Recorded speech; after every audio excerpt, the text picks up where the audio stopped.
بسم اللہ الرحمن الرحیم۔ قرآن پڑھیے، لرزہ دینے والے واقعات قرآن میں موجود ہیں۔ بلعام باعور جو مستجاب الدعوہ تھا، عجیب بات ہے، یعنی دعا کرتا تھا، اس کی دعا رد نہیں ہوتی تھی۔ اگر یہ کہے کہ پروردگارہ پہاڑ اپنی جگہ سے ہل جائیں تو خدا اس کی دعا کو قبول کرتا تھا، اور پہاڑ اپنی جگہ سے ہل جاتے تھے، خدا اسے عطا کرتا تھا۔ ایسے نہیں کہ رسول خدا کو حکم ہوا کہ بتاؤ مسلمانوں کے ان واقعات کو، عبرت لیں قرآن کے واقعات کو، لیکن ایک چیز زندگی میں آتی ہے، سارا ایمان اس کا تباہ ہو جاتا ہے، تباہ و برباد ہو جاتا ہے۔ لیکن ایمان کو تباہ کرنے کے لیے کوئی بڑی آفر بھی تو ہونی چاہیے نا، کہ ہم یہ کہیں کہ کوئی بڑی کائنات کی حکومت کی آفر تھی، تب اس شخص نے ایمان کو تباہ کیا۔ یہ حکمران، یہ لوگ، کوئی بہت زیادہ پیسے کی offer who, millions of dollar کی آفر ہو، تو اس انسان میں جھجک آ جاتی ہے اور لرزہ پنا آ جاتا ہے۔ لیکن عجیب منزل ہے، اس کو اتنی آفر بھی نہیں ہوئی تھی۔ بلعام باعور کو چند پیسوں کی آفر ہوئی تھی، اور آفر یہ ہوئی تھی کہ وسیع نبی جناب یوشع بن نوح لشکر لے کر آ رہے تھے مشرکین سے مقابلہ کرنے کے لیے، اور ان کو کہا گیا کہ ان کا لشکر آ رہا ہے، آپ ان کو بد دعا دیجئے۔ پہلے تو ان کا وجود بھی لرز گیا، جیسے قاضی شریح کا وجود لرز گیا تھا۔ انہوں نے کہا میں کیسے بد دعا دوں اللہ کے نبی کے وصی کو؟ لیکن بیوی نے ان کو سمجھایا کہ مال مل رہا، ایک بد دعا، دو جملے کہنے سے کیا ہوتا ہے؟ دیکھیے، گناہ کو چھوٹا سمجھنا یہ بھی بڑی عجیب بات ہے کہ 1 منٹ دیکھنے سے، 2 منٹ بات کرنے سے کیا ہوتا ہے، 1 منٹ گناہ کرنے سے کیا ہوتا ہے؟ مولا فرماتے ہیں سب سے بڑا گنہگار وہی ہے جو گناہ کو چھوٹا سمجھے۔ اگر گناہ کو چھوٹا سمجھا تو یہی چھوٹا سمجھنا آپ کے ایمان کو تباہ و برباد کر دیتا ہے۔ تو اس نے دعا کی، اور اس دعا نے اس کے وجود کو تباہ و برباد کر دیا۔ تھوڑا سا بھی اس کا ایمان اس کے وجود میں باقی نہیں رہا۔ ایک خطا، اولئک حبطت اعمالہم، جب انسان گناہ کرتا ہے، آگ ہے نا، آپ بڑا گلستان بنا دے لیکن یہ آگ اس کو راکھ بنا دیتی ہے، کچھ بھی نہیں بچتا۔ تو جو زبان دعائے خدا کرتی تھی، اس زبان نے جب بد دعا دی، وہ بھی اللہ کے نبی کے وصی کو، تو آپ نے دیکھا ایمان تباہ ہو گیا۔ جس زبان مستجاب الدعوہ تھی، خدا جس زبان کی عزت کرتا تھا، خدا جس زبان کا احترام کرتا تھا، اب اس زبان کے لیے خدا کیا کہہ رہا ہے؟ فَمَثَلُهُ كَمَثَلِ الْكَلْبِ إِن تَحْمِلْ عَلَيْهِ يَلْهَثْ أَوْ تَتْرُكْهُ يَلْهَثْ۔ سورہ اعراف کی آیت ہے۔ خدا اس زبان کو کتے کی زبان کی مثال دے رہا ہے۔ جو زبان مستجاب الدعوہ تھی، جس کی مثالیں دی جاتی تھیں، اب خدا کہہ رہا ہے اس کی زبان لمبی ہے، ایسی لمبی ہے جس طرح کتا یہ زبان اپنے منہ سے نکالتا ہے۔ جو زبان ذکر خدا کیا کرتی تھی، اب وہ زبان کتے کی زبان بن گئی۔ وَاتْلُ عَلَيْهِمْ نَبَأَ الَّذِي آتَيْنَاهُ آيَاتِنَا فَانسَلَخَ مِنْهَا فَأَتْبَعَهُ الشَّيْطَانُ فَكَانَ مِنَ الْغَاوِينَ۔ ایسے ہی خدا نہیں کہتا کہ یہ قصے پڑھو، اس میں عزیز و عبرتیں ہیں۔ قرآن صرف کہانی بتانے کی کتاب اور دل کو بہلانے والی کتاب نہیں ہے کہ جسٹ آپ کو جیسے آپ دوسری ناولز پڑھتے، نہیں، اس میں قصے زیادہ طولانی بھی نہیں ہوتے، اور جو خدا بیان کرتا ہے اس کے حرف میں کیا ہوتی ہے؟ عبرت ہوتی ہے۔ اب یہاں پر لفظ استعمال ہوا، وہ لفظ ہے انسلخ۔ انسلخ کا مطلب کیا ہے؟ انسلخ کا مطلب یہ ہے یعنی اچانک انسان ایک چیز میں چھپا ہوا ہے اور شیطان نے اچانک اس کو اس چیز سے نکال دیا۔ اب شیطان بھی تو جانتا ہے نا کہ آپ کے اندر کیا ہے اور آپ کے باہر کیا ہے۔ اب اسی انسلخ کو آپ سمجھیں گے تو آپ کو پتہ چلے گا یہ انسان گمراہ ہوا تو کیوں ہوا۔ یہ انسان یعنی جس کا ایمان اتنا بلند تھا، جو مستجاب الدعوہ تھا، اچانک ایک مقام آتا ہے، یہ ایمان سے اتنا گر جاتا ہے اور تباہ و برباد، اور خدا کہہ رہا ہے اس کی زبان کی مثال کتے کی طرح ہے۔ تو اس کو سمجھنے کی ضرورت ہے۔ ایک ایمان کہ اس مقام پر ہے جو مستجاب الدعوہ ہے اور دعا قبول ہوتی ہے، اور ایک مقام یہ آتا ہے کہ اس کی زبان کتے جیسی ہو جاتی ہے اور خدا اس کی مثال دیتا ہے۔ اور ایک طرف جناب حجر ابن عدی ہیں جو بت پرست تھے لیکن بعد میں مومن بنے۔ تو اصل ایک پوائنٹ اب یہاں پہ غور کرنے کی توجہ ہے، ایمان صرف لانا ضروری نہیں ہے۔ اس کی ابتدا بت پرست تھا، مثلا بہت سارے ایسے لوگ تھے جو اصحاب رسول بھی تھے لیکن پہلے بت پرست بھی تھے، خدا نخواستہ زنا بھی کرتے ہوں گے، شراب بھی پیتے ہوں گے، لیکن ایمان لایا، اب یہ مومن بن گئے۔ لیکن مومن بننا صرف کافی نہیں ہے، اس ایمان کو زندگی کے آخری لمحے تک رکھنا ضروری ہے۔ حجر ابن عدی بت پرست سے، لیکن اس کے بعد مومن بنے اور آخر تک حجر ابن عدی مومن رہے۔ اور یہ قرآن جب آپ سنتے ہیں، یہ آپ کو بڑے بڑے شبہات کا جواب دیتا ہے۔ سب سے بڑا اختلاف، یا یہ کہوں کہ وہ بات جس نے ہم کو دوسرے مسلمانوں سے الگ کی، اور یہ امتیازی بات ہے، اور اسی بات کو اگر، اسی پوائنٹ کو اگر کوئی مسلمان سمجھ جائے تو اس کا ایمان کامل ہو جاتا ہے کہ ان کے بڑے بڑوں نے ایک عقیدہ بنا دیا رضی اللہ عنہ کا عقیدہ کہ رسول خدا کے زمانے میں تھے، مومن بنے، اب لہٰذا ہم ان کو کچھ بھی نہیں کہہ سکتے، حالانکہ یہ قرآن کی صریحاً مخالفت ہے، قرآن کے واقعات ہیں۔ ایک شخص کون سا صحابی تھا جو مستجاب الدعوہ؟ ایک کی مثال دیتے تاریخ اسلام سے، یعنی ابن عباس جیسا متقی انسان، جناب سلمان فارسی جیسے متقی لوگ، لیکن ان کے لیے یہ بیان کیا گیا ہو کہ وہ دعا کریں پہاڑ اپنی جگہ سے ہل جائے۔ قرآن کہہ رہا ہے نا، میں تو نہیں کہہ رہا، وہ دعا کریں اور فوراً خدا اسی وقت اس مستجاب الدعوہ یعنی صاحب اسم اعظم ہو کوئی شخص، یعنی اس وقت دعا کرے اور خدا فوراً اس کی دعا کو قبول کر دے۔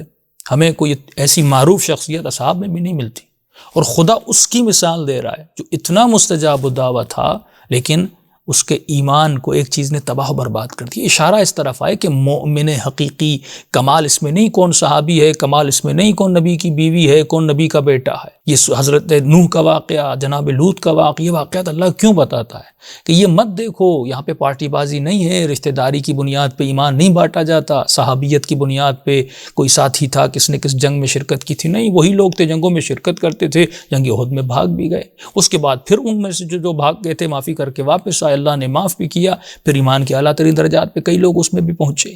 لیکن نبی خدا کے جانب جب تک وہ زندہ ہے، دار و مدار آپ کی زندگی پر ہے، نبی کی زندگی پر نہیں ہے۔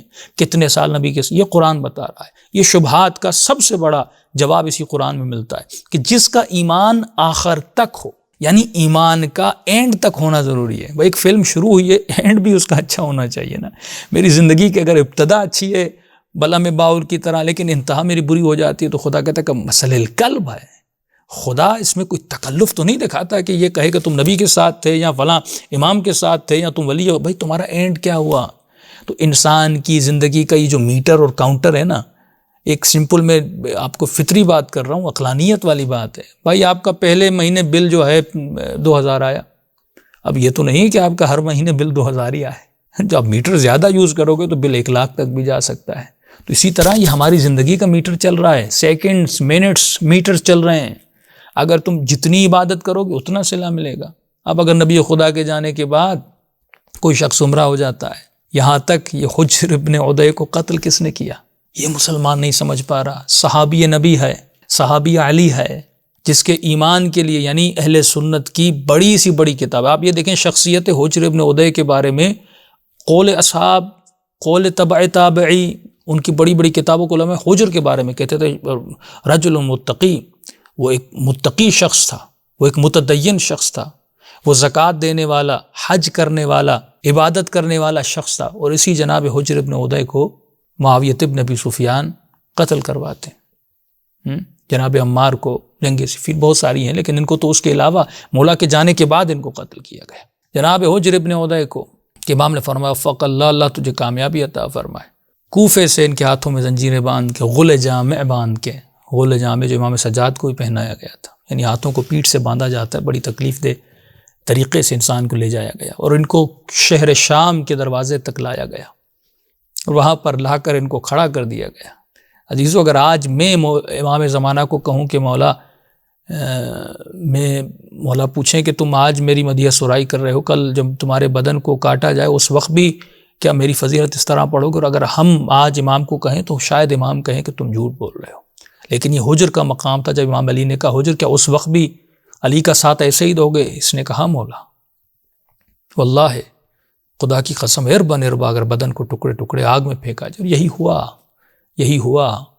حجر کو کہا کہ حجر یہ تیرا کفن، یہ تیری قبر ہے، یہ تلوار ہے، علی سے براءت کا اظہار کرو، کہو کہ علی کے ساتھ نہیں ہو، علی کو برا بلا کہو۔ حجر نے کہا کاٹنا ہے تو کاٹ دو، میں علی کے خلاف ایک لفظ بھی نہیں بولوں گا، امام المتقین کے خلاف لفظ بولوں؟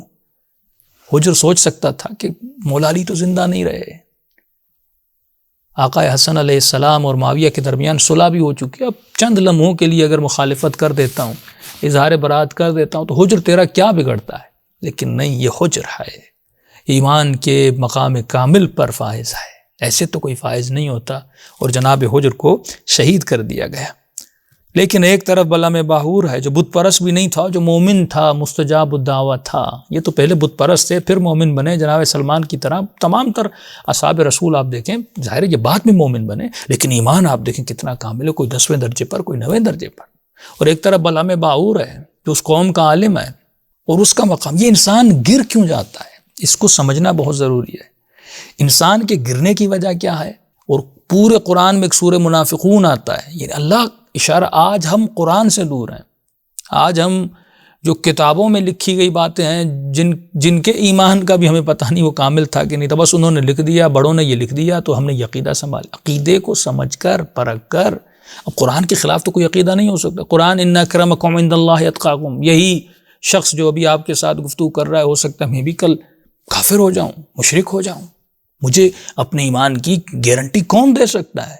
کیا انسان خود اپنے ایمان کی گارنٹی دے سکتا ہے؟ جو آپ سن رہے ہیں کہ آپ اپنے ایمان کی گارنٹی، یہ تو دعا ہے خدا عاقبت بخیر. ان اکرمکم عند اللہ اتقاکم.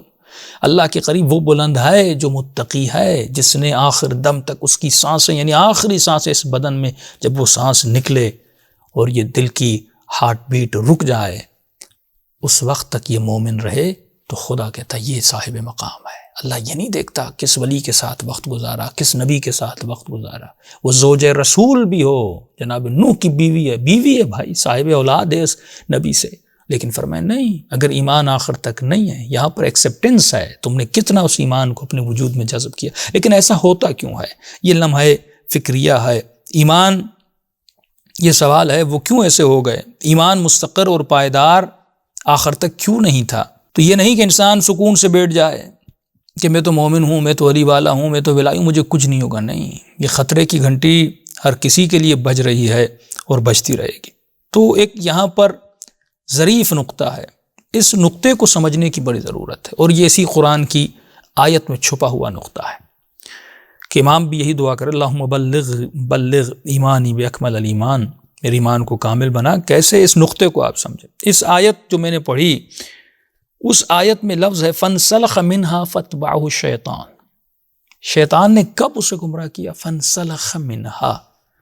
سلخ جانتے ہیں کیا ہے؟ عربی میں قصاب جو ہے اسے سلاخ کہتے ہیں. سلاخ کا کام کیا ہے؟ سلاخ کہتے ہیں یعنی کھال اتارنا، یعنی ایک ایسی چیز جو ڈھکی ہوئی ہے اسے وہاں سے کھینچ کے نکال دینا. اب قصاب کیا کرتا ہے؟ اس بکرے کے سر سے لے کر اس کی پونچھ تک تھوڑا تھوڑا کر کے اس کی کھال کو اس کے پورے جسم سے نکال دیتے. فَانْسَلَخَ مِنْهَا، شیطان نے اس کی کھال کو اتار دیا جس میں یہ ٹھپا ہوا تھا، جس میں یہ ڈھکا ہوا تھا. یعنی آج یمامہ، یہ ظاہری لباس، کوئی مدیحہ، کوئی قصیدہ، کوئی ماتم، کوئی نوحہ خوانی، کوئی ذکر، کوئی مرثیہ، سب کچھ یہ تو ہماری ظاہری کھال ہے نا، ہم لوگوں کو دکھا رہے ہیں. اب اس کھال کے اندر کیا ہے یہ ہمیں نہیں پتا، یہ شیطان کو پتا ہے. یہ انسان میں اپنے آپ کے اندر جھانک سکتا ہوں، آپ نہیں میرے اندر جھانک سکتے. آپ اپنے اندر جھانک سکتے ہیں، میں آپ کو اندر سے نہیں دیکھ سکتا.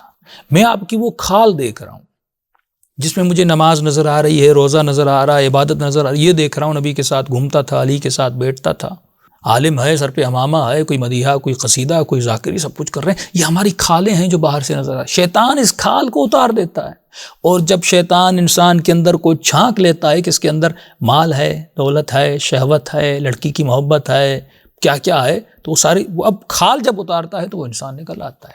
جب تک کھال ہے تو لوگوں کو بھی پتہ نہیں، خدا کو بھی علم ہے، لیکن خدا پھر بھی اس کھال کی وجہ سے انسان کو بچائے رکھتا ہے.